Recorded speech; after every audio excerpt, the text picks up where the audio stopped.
మాట్లాడేదంతా. ఏదేమైనా టీడీపీ 3 రాజధానుల దిశగానే కనపడుతుంది కానీ చెప్పట్లేదు అనే నినాదాన్ని మీరు ఏ రకంగా? కాదండి, అమరావతిలో 31 గ్రామాలకు ఉన్న అమరావతి కలపమని నేను పేపర్ ఇచ్చాను. అప్పుడు రాజకీయాల్లో లేను. ఫస్ట్ శాసనసభ్యుడు ఫస్ట్ నాకు మైక్ వస్తే స్పీచ్ నేను అమరావతి కలపండి, శైవక్షేత్రం అమరావతి, ఆంధ్రవంశీయుల రాజధాని, అలాగే దాని ప్రాసెస్ చాలా గొప్పది, పంచారామంలో మొదటిది అక్కడ ఉంది, అలాగే జైన్ సంచరించిన ప్రాంతం, బుద్ధుడు సంచరించిన ప్రాంతం ఇది. సో దీన్ని స్పెషాలిటీస్ రాజా వాసిరెడ్డి వెంకటాద్రి పరిపాలించిన నేల, దేవతల రాజధాని, ఆంధ్రవంశీయుల రాజధానిగా బాసిల్లింది, విదేశీ విద్యార్థులకు విద్యను అందించిన ప్రాంతం అది, దానికటక విశ్వవిద్యాలయానికి అని నలంద తక్షశిల విశ్వవిద్యాలయం ధీటుగా విద్యను అందించిన ప్రాంతం ఇదని చెప్పి చరిత్ర చెప్పే చారిత్రాత్మక నిజం ఇది. చరిత్ర కొంత వక్రీకరణకు గురవుతుంది కానీ మొత్తం వక్రీకరణకు గురవదు కదా. కానీ అసలు వైసీపీ స్టాండే దారుణం. ఆ రోజున 3 రాజధానులు మారుతానికి ఇది సౌత్ ఆఫ్రికా ఈ దేశమా రాష్ట్రమా ఫస్ట్ అది చెప్పాల్సిన అవసరం ఉంది. అలాగే సజ్జల రామకృష్ణారెడ్డి గారు ఏం చెప్పినా ఆ రోజున మరి మీరు దీన్ని క్యాపిటల్గా ఉంచుతాం, అసెంబ్లీ కోసం 50,000 ఎకరాలు ఉంచుతాం అన్నారా? అది పిచ్చి పరాకాష్ కాదా అది? కాదా? అవునా? భోగాపురం ఎయిర్పోర్ట్ కూడా జగన్మోహన్ రెడ్డి గారు చెప్పాడు కదా ఎన్నికలకు ముందు, 2019 ఎన్నికలకు ముందు, నేను అధికారంలో వచ్చిన వెంటనే మీ పొలాలు మీకు ఇస్తాను అన్నారు. ఇవాళ మేం చేసామంటారు. అంటే కొంత మిగిలిపోయింది 2000 దాంట్లో ఆగింది అన్నట్టు ఎయిర్పోర్ట్ గురించి. సో ఇప్పుడు వాళ్ళు అసలు 50,000 ఎకరాల్లో ఏ క్యాపిటల్ పెడదాం అనుకున్నారు. ఇప్పుడు మేము తెలుగు ఎన్డీఏ ప్రభుత్వం ఏం చెప్పలేదే 3 క్యాపిటల్ పెడతాం, మేము ఎక్కడ చెప్పాం. బట్ ఇండైరెక్ట్ గా మీ కార్యాచరణ అలాగే కనిపిస్తా ఉంది.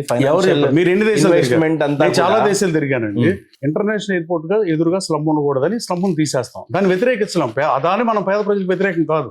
డెలిగేట్ కానీ, ఇండస్ట్రీస్ట్ కానీ, పెట్టుబడిదారులు కానీ ఎవడన్నా వస్తుంటే కనీసం ఈ కంట్రీ బాగా పేదరికంలో ఉందనుకుంటే ఎవరైనా పెట్టుబడి పెడతారా? కానీ వెంకట్రావు గారు చూస్తున్నటువంటి ఇన్వెస్ట్మెంట్ అంతా కూడా వైజాగ్ లోనే కనపడుతుంది. అమరావతి అని from my bottom of my heart, definite గా Vizag is going to be rock in IT. Not that does not mean like everything right. IT definite గా వైజాగ్ లోనే పెరిగి తీరుతుంది. దానికి 2-3 కారణాలు. విజయవాడలో ఆ ఐటీ ఎంప్లాయీస్ వస్తే దీన్ని క్యాప్చర్ చేసుకునే గుణం విజయవాడ సిటీకి ఉందా లేదా అనేది కూడా ఒక అనుమానం పర్సనల్గా చదువుతుంది పార్టీని బట్టి. సో నైట్ కల్చర్ లేకుండా ఏ హోటల్స్ అన్ని ఏదైతే ఐటీ ఎంప్లాయీస్ బెంగళూరు, చెన్నై కూడా అంత పెరగలే. మీరు చూడండి, చెన్నై కూడా అంత పెరగల. చెన్నైలో యాక్సెప్టెన్స్ అదర్ ఇండస్ట్రీలు పెరిగినాయి కానీ ఎక్కువ యాక్సెప్టెన్స్ బెంగళూరుకి, హైదరాబాద్కి వచ్చిందంటే ఆ సిటీలు వాటిని యాప్ చేసుకున్నాయి, ఆ కల్చర్ని కానీ వాటిని కానీ. ఇక్కడ హిందీ రాదు, so many reasons. Vizag definite గా నేవీ వాళ్ళు ఉంటాం, అటువంటి వల్ల వచ్చి వాళ్ళు నివసించగలుగుతారు. ఒకటి. సెకండ్, ఐటీ ఒకటే పెట్టాం మేము అక్కడ, మొత్తం ఏం పెట్టలేం మా ప్రభుత్వం ఐటీ. మరి గతంలో జగన్మోహన్ రెడ్డి ఒకటే వాబోయింది కూడా అదే కదా. ఎవరు ఇక్కడ ప్రోగ్రెసివ్ గా ఉంటుంది, ఇనిషియల్లీ మన గవర్నమెంట్ ఇక్కడనే కూర్చొని ఇక్కడ నుంచి పాలిస్తేనే వచ్చే దూరం అండి. ఇది work from home, work for home కాదు ఇది.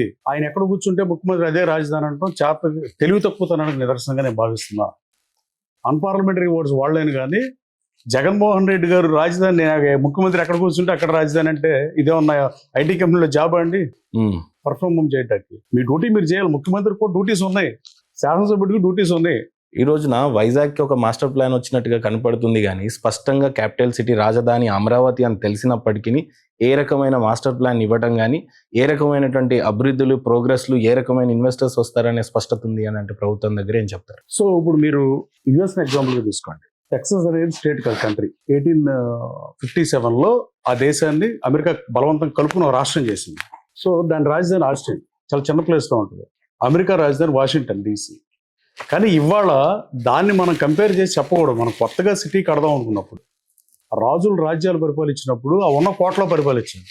ప్రజాస్వామ్యం వచ్చిన తర్వాత ఈ సిస్టమ్ పెంచాల్సిన బాధ్యత ఉందని భావించి ముఖ్యమంత్రి తీసుకున్న నిర్ణయం అది. డెఫినెట్గా అమరావతి చాలా మంచి సిటీగా రూపాంతరం చెందబోతుంది. But it will take time. It's not your thinking about Hyderabad. ఎన్నేళ్ళు అయిందండి? 400 సంవత్సరాల చరిత్ర హైదరాబాద్ నగరం. 1995, 96 మేము ఐటీ ట్రైనింగ్ తీసుకునే టైంలో మీరు వెళ్తుంటే BHL దాకా వెళ్తుంటే అసలు ఏముండేది. అక్కడ ఉండే చందనగర్, అక్కడ కొత్తపల్లి, అక్కడక్కడ ఉండేది. కానీ అలాంటి హైదరాబాద్ ఎంత వేగంగా డెవలప్ అయింది. అంతగా రెట్టించిన వేగంతో అమరావతి అయి తీరుతుంది, no doubt about it. But the thing is like అప్పుడు ఏంటంటే విదేశీ పెట్టుబడులు కానీ, NRIలు డబ్బులు పంపిస్తాం కానీ, లక్షలాది మంది NRIలు సంపాదించిందంతా ఇండియాలో ఇన్వెస్ట్ చేయటం కానీ, అలాంటి అడ్వాంటేజ్ని హైదరాబాద్ నగరం తీసుకుంది. అమరావతి నగరం తీసుకోలేకపోతుంది దాన్ని. ఎందుకంటే వాళ్ళ పెట్టుబడిదారులు ఎవరో అమెరికాలో ఉద్యోగం చేసి వ్యాపారాలు చేసేవాళ్ళు ఎవరు ఇండియా వచ్చే ఉద్దేశంలో లేరు. ఈ దేశ పౌరసత్వాన్ని వద్దు అనుకుని అవి యుఎస్ సిటిజన్షిప్ తీసేసుకుని ఇక్కడ ఫస్ట్లో మనకు లాభం అనిపించింది కానీ NRIలు అమెరికా వెళ్ళడం, తర్వాత ఇప్పుడు తర్వాత నష్టం నష్టంగా అనిపిస్తుంది, కనిపిస్తుంది. ఎందుకంటే వాళ్ళు సంపాదించింది ఎక్కడ పంపించి ఇప్పుడు మళ్ళీ ఇక్కడి నుంచి వెనక్కి తీసుకెళ్తున్నారు, రివర్స్ వచ్చింది. అట్ ద సేమ్ టైం అత్తమామని ఇచ్చిన ఆస్తి, తల్లిదండ్రులు ఇచ్చిన ఆస్తి కూడా అమ్ముకుని భూములు కూడా తీసుకెళ్ళిపోతున్నారు. అమ్మేస్తున్నారు. ట్రూ ఇది ఎవరు ముందు హిస్సలా, నేను చెప్పరు కానీ మీరు సూటిగా చెప్పారు. ఇంకా for the sake of money losing everything అనో ఏదో ఇంకోటి ఏదో ఒకటి చెప్తాం కానీ మనం 30 ఏళ్ల భవిష్యత్తు మన ఫ్యూచర్ మనకు కనబడితే మనం జ్యోతిష్కులం కాదు కదా. అంతే. మన ఫ్యూచర్ మనకు కనబడితే మనం ప్రాపర్ గానే అంత తప్పులు ఎందుకు చేస్తామండి. సో అమరావతి అనేది డెఫినెట్ గా ఈ 4 పట్టణాలు బెంగళూరు, చెన్నై, హైదరాబాద్ ని మించి అమరావతి ఉంటదంటూ ఏమాత్రం సందేహం లేదు. డెఫినెట్ గా విజయవాడ నష్టపోద్ది అనుకుంటున్నా, పర్సనల్ ఫీలింగ్ నాకు. ఎందుకంటే 30 అడుగుల రోడ్లో గజం 1,00,000, 2,00,000, 1,50,000 పెట్టుకొని ఇల్లు కట్టుకుందాం ఎవడో అనుకోడు. 200 అడుగుల రోడ్లు ఉన్న దగ్గర 60,000, 1,00,000 పెట్టి కొనుక్కుందాం అని వెళ్ళిపోతారు జనాలు. కానీ ఇట్ విల్ టేక్ టైం. ఇప్పుడు మనం ఫ్లైట్ ఎక్కి ఇంకో ఫ్లైట్ దిగటాకే 4-5 గంటలు 7 గంటలు ల్యాప్ టైం ఉంటుంది. అవును. మీరు రాజధానిని గంటల్లో కట్టాలి, రోజుల్లో కట్టాలి, సంవత్సరంలో కట్టాలి అంటే డెడ్ లైన్ పెడితే కుదరదు. ఈ పాపం మాత్రం జగన్మోహన్ రెడ్డి గారిదే, no doubt about it. Jaganmohan Reddy తెలివి తక్కువ చర్య అమరావతి క్యాపిటల్ కదపటం. బట్ ఫస్ట్ తెలివి తక్కువ పని డిసెంబర్ లో చేశాడు. తర్వాత అదే లాస్ట్ కి పాస్ పుస్తకాల మీద ఫోటోలు ఏంటండి, పాస్బుక్ ల్యాండ్ మీద టైటిల్స్. బ్రిటిషర్స్ కూడా మంచి చేశారు ఈ దేశానికి. కొంతమంది కాటన్ గారు బ్రిడ్జిలు కట్టాడు, ఆయన వేసుకోలేదే. లేదా భూమి హక్కులు కల్పించాడు ముండ్రోని, ఆయన అతనే విజయం తీసుకొచ్చింది, వాళ్ళు వేసుకోలేదే. వాళ్ళు బ్రిటిష్ వాళ్ళకి లేనిపించి అసలు సినిమా నటుడు ఎన్టీ రామారావు ఆయన వేయలేదు. ఎందరో ముఖ్యమంత్రి రాష్ట్రాన్ని పరిపాలించారు, 16-17 మంది ముఖ్యమంత్రి, వాళ్ళు ఎవరో ఫోటోలు వేసుకోవాలా? అసలు ఎవడో ఆస్తికి మనం ఫోటో వేసుకుంటాం ఏంటి? అది ధర్మమేనా? రాజధానిని పట్టి పీడిస్తున్న ఇంకో అంశం ఏంటంటే, చిన్న 1 సెంటీమీటర్ వర్షం కురిచినా కూడా మునిగిపోతుంది. ఈ సమస్య బలంగా ఉన్న చోట రాజధానిని ఏ రకంగా నిర్మిస్తారు, దానికి ఉన్న మాస్టర్ ప్లాన్స్ ఏంటి, మీకున్నటువంటి పాయింట్ ఆఫ్ వ్యూ ఏంటి యాజ్ ఎమ్మెల్యే? అది కాదు, మీరు నన్ను అడుగుతున్నారా జగన్మోహన్ రెడ్డి అడిగింది అన్నాడు? మిమ్మల్ని అడుగుతున్నా. వాళ్ళు విమర్శిస్తున్నారు, వాటర్లో రాజధాని ఎలా కడతారు, మునిగిపోతుంది అనే పదాక విమర్శించినటువంటి మాటలు. అసలు జగన్మోహన్ రెడ్డి గారు దోహా వెళ్ళి ఒక ఎడారిలో దోహా కట్టారు. రీసెంట్ సిటీ అది అన్నిటికన్నా. ఎంత ఫాస్ట్ గా దోహా అనేది చూసేస్తే ఖతార్ ఎయిర్లైన్స్ కి వెళ్ళి తెలుస్తుంది. అసలు అమరావతి నీళ్లు వస్తాయి. ఇప్పుడు హైదరాబాద్ లో, మీరు హైదరాబాద్ లో ఉంటారండి, హైదరాబాద్ లో వర్షం పడినప్పుడు నేను చాలా సార్లు టీవీలో చూస్తా ఉంటాను, ప్రాంతాలన్నీ జలమయమై ఇవన్నీ ఏంటంటే నీరు పొలానికి వెళ్తుంది.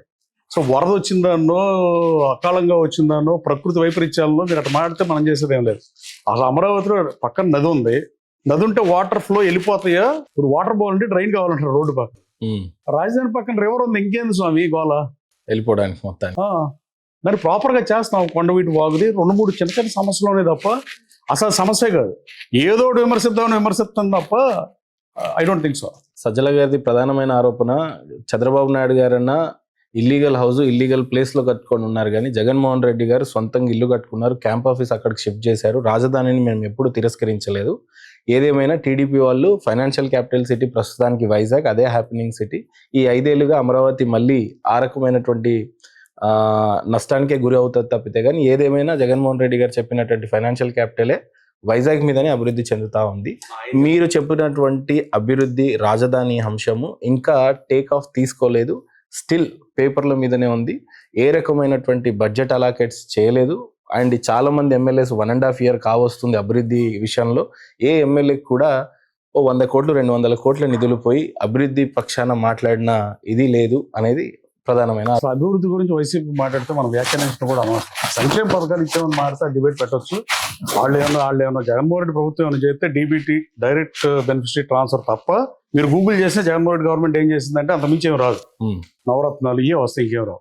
పోనీ వ్యక్తిగతంగా గన్నవరంకి మీరేమైనా ప్రభుత్వం నుంచి డబ్బులు తీసుకొచ్చి చేసుకున్నారా? ఇందాక సిఎస్ఆర్ ఫండ్ తెచ్చుకొని గన్నవరం డెవలప్మెంట్ చేసుకునే దౌర్భాగ్యం లాగానే కనిపించింది. అది సిఎస్ఆర్, మీకు టాలెంట్ ఉంది, చాలా మంది ఎమ్మెల్యేలకు అది లేదు, కానీ సిఎస్ఆర్ ఫండ్తో డెవలప్ చేస్తున్నా అంటే అది మీ వ్యక్తిగత ప్రజల మీద ఉన్న నమ్మకం, లేకపోతే వాళ్ళ మీద మీకున్న ప్రేమ అనుకున్నాం.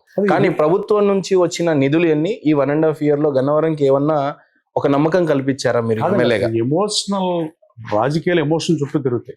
ఎమోషనల్ కనెక్టివిటీ ఉండాలి, నాకు పబ్లిక్ అయినా, ముఖ్యమంత్రి గారికి పబ్లిక్ అయినా, ఎవరికైనా. కానీ వీళ్ళు మాట్లాడేది ఇప్పుడు డబ్బులు, దీనికి కారణం ఎవరు? భావితరాన్ని బానిసత్వం నెట్టి 1వ తారీఖు జీతాలు ఇవ్వని పరిస్థితి తీసుకెళ్ళి ముఖ్యమంత్రి ఎవరు?